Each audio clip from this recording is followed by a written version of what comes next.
ตัวซ่องตัวไหมตัวถึงซ่องโลปลายไปแน่น่ะสบายดีทุกคนวันนี้ข้าพเจ้ามีคลิปสถานที่ตึกเบ็ดดีๆแห่งหนึ่งมาให้เบิ่งที่พวกข้าพเจ้ากับโมคูได้พากันไปเดี๋ยวเราไปติดตามเบิ่งกันเนาะสถานที่นั้นจะเป็นวันใดเปลี่ยนกันมาขึ้นแล้วนั่นก็นางอันนั้นขึ้นมาป้ายคนแล้วก็อีเกือนน้ำขานซ้ำกำลังซอกบอลลงตึกเบ็ดอยู่ในที่สุดก็ซอกกันจุดตกได้แล้วเนาะหลังจากเมื่อกี้วนไปวนมาไล่เถื่อเลี่ยนถังเข้าแล้วกำลังอีพากันลงแคมป์เขื่อนอันนี้อ้ายเพิ่นมาก่อนเนาะจัมโบ้มาเลยซ่องคันบุกเข้าปลาหญ้ามาเลยพอดแล้วแต่ว่าหนทางจะลงไป5 แคมป์น้ำเบิ่งดูน้าห้ามกำลังปีนลงไปเยอะเนี่ยโอ้ว่าเป็นง่าย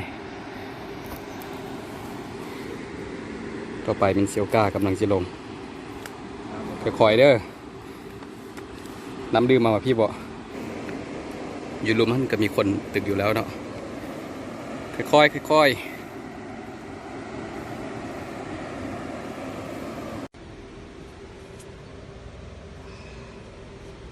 ง่ายหนทางนะ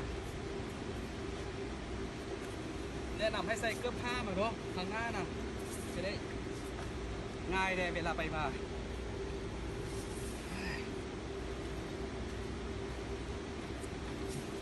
ทางหน้าในใส่เกือบผ้ามาเด้อจะได้เดินง่ายเด้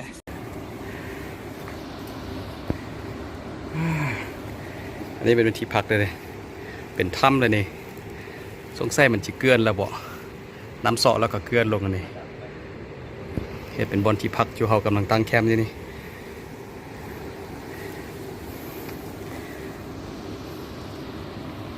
กำลังห้างเครื่องห้างเบ็ดบนนู้นเบ็ดเป็นแท่วเลยนี่ทิมเบ็ดไปแล้วเนาะบ้านหนึ่งหลายคนอยู่แถวนี้กันเดินพักหากระทิมไปบ้างหนึ่งลองเบิ้งแต่ในมันห้องน้ำห้ามเนาะใส่ค่าตังฟองกันนะ ความงามก็มึงเห็นที่ทึกน้ำเสาะเนาะธรรมชาติสร้างขึ้นนี่เป็นอีกงานอันหนึ่งนี่ก็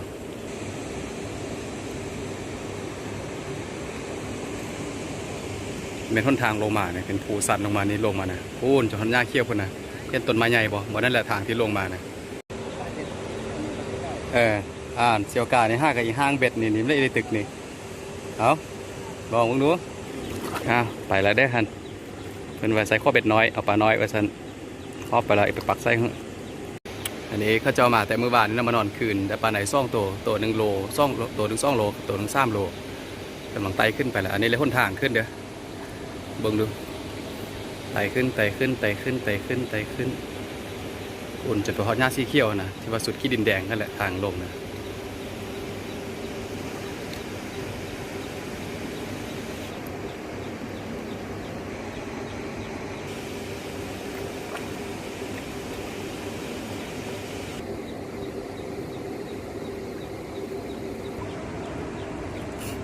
เป็นยังวะยังมาดึงทรงคาดซะนะ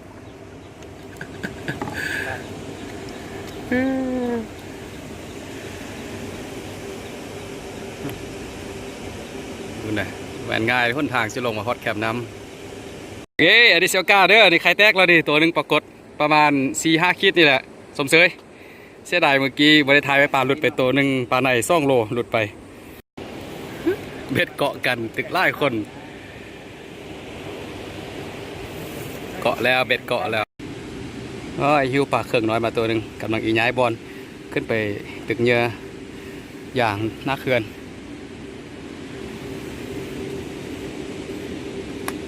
เลยโอ้ตัวใหญ่เนาะเบิ่งความยากเสี่ยวก้ากำลังปีนนกผ้าขึ้นมาแล้วถ่ายรูปถ่ายวิดีโอท่าค่อยๆเดี๋ยวปลาไอ้ตกขึ้นมาพี่ระยะเอามึงดูความยากโอ้สวยได้ตึกป่าได้ป่า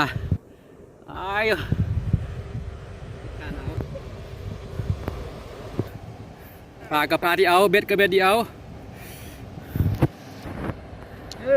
You did it yeah ตัวใหญ่เติบเนาะปลาไหน2 ตัว ตัวละประมาณ2 โลปลายหน้าเขื่อนได้นี่นะข้อสวนให้หนึ่งสุดยอดสุดยอด